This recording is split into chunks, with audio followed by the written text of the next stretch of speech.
Se habla desde 1983, el regreso de la democracia, que el Congreso no sancionaba tan pocas leyes. Sin embargo, se ha dominado la escena, el Congreso dominó la escena prácticamente política durante este año con leyes que marcaron la agenda pública, entre ellos el presupuesto, el pacto fiscal, pero también hubo una agenda de género. La población copó el Congreso a través de estos temas. Uno de ellos, sin ir más lejos, la despenalización del aborto, que se dice podría llegar nuevamente el año que viene. Nos encontramos con Claudia Najul, diputada nacional de la Unión Cívica Radical. Claudia, buen día en principio. Buen día, Claudia. Bueno, encantados de tenerla aquí presente. Muchas leyes que nosotros mencionábamos, en las que usted ha trabajado: la ley Micaela, ley Brisa, ley Justina, ley Donar, también la ley de Barras, que bueno, todavía no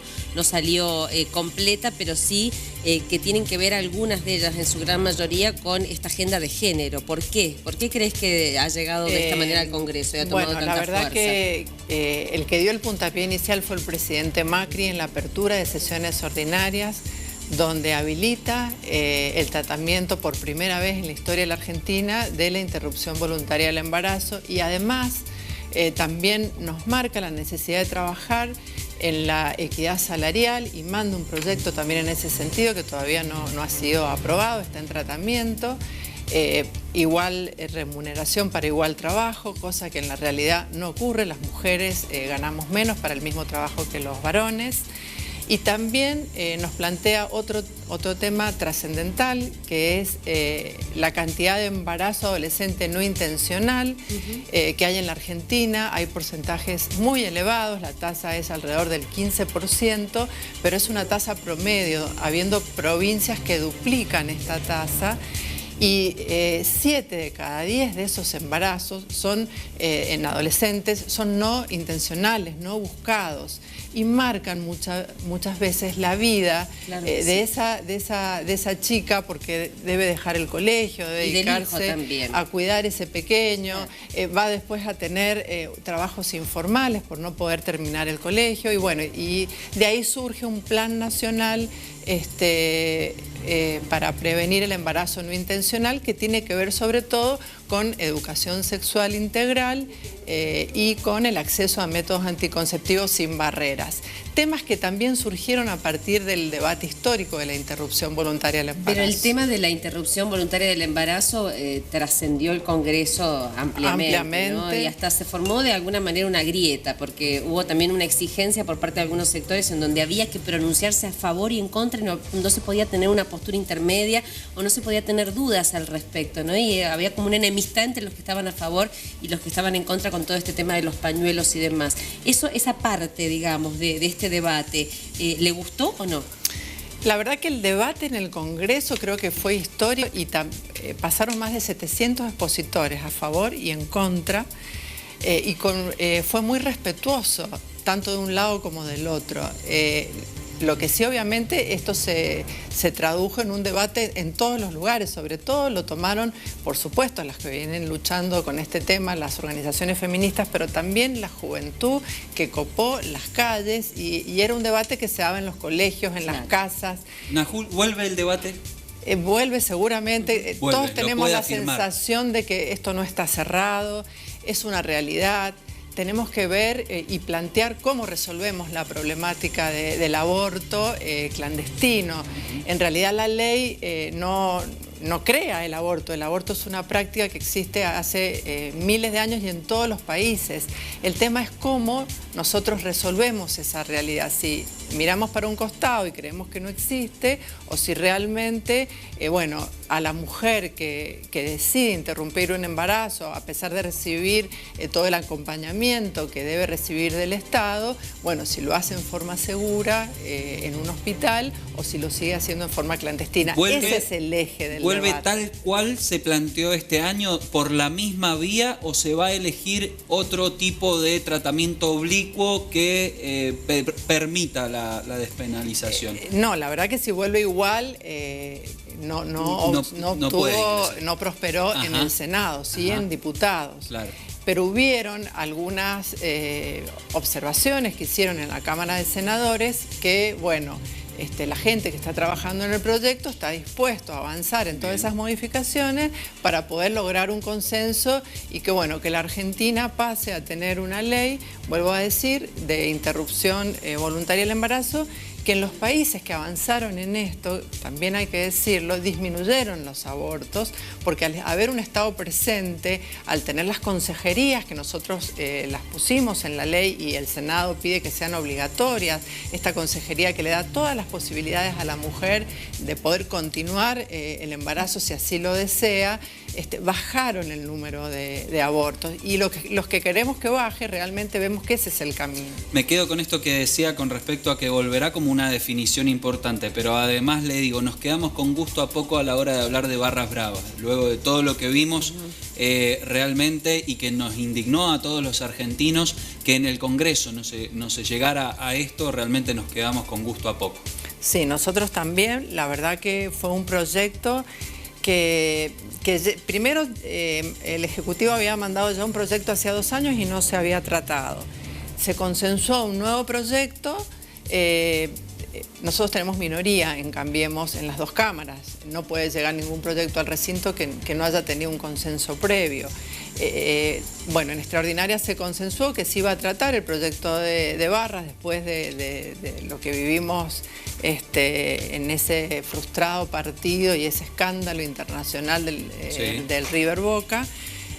Bueno, llegamos a un acuerdo en general. Las penas se agravan si se producen en el ámbito de un evento deportivo o en los alrededores, se crean nuevos delitos, como es el tema de la tenencia de entradas o vender entradas adulteradas. También se pena el tema de las asociaciones ilícitas como son las barras. El tema de imponerte un cuidador de coches un valor determinado para tenerlo. Pero eso de alguna manera no está ya legislado, digamos, es necesario una ley especial. Algunas cosas sí y otras no. En su mayoría son delitos, digamos, más allá que los cometa un trapito, que los cometa un barra brava. Son delitos, pero la verdad que los países que avanzaron en eliminar este tipo de violencia en las canchas del fútbol, la verdad que para la Argentina debe ser el espectáculo más importante, que más disfruta, que era un espectáculo que iba la familia, ya ha dejado de ir la familia. Para recuperar esa seguridad en los países que tuvieron estos problemas, lo obtuvieron penalizando más estos delitos dentro de una cancha. Penas efectivas y digamos con mayores condenas es la forma de evitar esto, que sean ejemplares, ¿no? Apoyo quizás esto a lo que apuntaba Daniela, Anajul. ¿Le parece que la presión del Ejecutivo o una decisión política se necesita también detrás de estas leyes que ustedes plantean en el Congreso? Me baso, por ejemplo, en Mendoza, cuando se habló acerca de la audiencia de prisión preventiva, la situación de la prisión preventiva, cuando muchos jueces o fiscales o elementos de la justicia se rehusaban a llevar a cabo los cambios de la política y de repente comenzó a sentirse la presión del Ejecutivo. ¿Usted cree que se necesita esa presión del Ejecutivo a nivel nacional también sobre los otros poderes para que finalmente se tome esa decisión que parece la mafia del fútbol nos atraviesa la sociedad entera, digo, a veces creo? Sí, se necesita un liderazgo político. Un liderazgo que en la provincia sin duda lo tiene el gobernador Cornejo y por eso ha logrado tan rápidamente revertir la situación en la provincia, un estado ordenado, un estado con superávit, en salud, en educación, en seguridad. Todos vemos día a día las cosas que se hacen y cómo se mejora ese estado cercano a la gente. ¿Macri no lo tiene? La Nación tiene, pero tenemos minorías en las cámaras, por lo tanto esto obliga a consensuar. Y la verdad que hay una oposición, parte de la oposición, que es aquella que cuanto peor mejor, que 2 veces intentó cerrar el Congreso con una actitud realmente golpista, porque intentar cerrar una sesión del Congreso de la Nación, además de irresponsable, es realmente un atentado contra la democracia, contra uno de los poderes. armando revueltas afuera del Congreso y adentro, con diputados que adentro, coordinadamente con los de afuera, generaban como un clima de tensión. Lo vivimos 2 veces, Cambiemos se mantuvo firme, no nos fuimos, sostuvimos ¿Usted cree que van a poder trabajar la sesión. el año que viene? Sí, vamos a poder trabajar. Año de elecciones. Sí, normalmente el Congreso también, se paraliza y sobre todo en los pero últimos también hay meses. una parte de la oposición que es con la que logramos consensuar el presupuesto, por ejemplo, que entienden que es una herramienta fundamental para... Además de lo que mencionábamos recién, claro, además de mencionábamos recién que se va a retomar el debate sobre la despenalización del aborto, ¿cuáles son los objetivos más inmediatos que tienen en este año que les queda? Bueno, nos quedó la ley de barras, el financiamiento de los partidos políticos para las campañas. Eso rebota, tiene tantas trabas, ¿no? El tema de los financiamientos y hacerlo más transparente. Y hace tanto debemos tratarla, todos los aportes deben estar bancarizados, identificarse quién los hace, de cuánto es. Eso, digamos, nosotros desde Cambiemos hay banderas que, si bien es una coalición, distintos partidos que tenemos muchas diferencias, hay cosas que nos unen y por eso pudimos armar esta coalición exitosa en lo electoral y en lo parlamentario, porque hemos funcionado muy bien. Bueno, la transparencia es una de las banderas que nos unen, por supuesto, y vamos a trabajar en esa ley. Viene el proyecto del Código Penal nuevo, va a ser importantísimo también. Nuestro Código Penal tiene 100 años, se ha trabajado muchísimo. Bueno, creo que hay muchas cosas pendientes para seguir trabajando a pesar de ser un año electoral. Najul, estas leyes que mencionábamos, la ley Micaela, la ley Brisa, ley Justina, ley Donar, ¿han sido todas reglamentadas? Digamos, ¿cuentan con presupuesto para su implementación? Sí, la última ley, que es la ley Micaela, que se trató en extraordinarias. Recordemos que en extraordinarias se tratan solamente las leyes que manda el Ejecutivo, con una decisión política del Ejecutivo de realmente tratar barras y tratar ley Micaela, que surge la necesidad a partir de todo lo que pasó con el tema de Telma y las actrices, cuando denuncia, Telma se anima a denunciar públicamente que había sido abusada a los 16 años.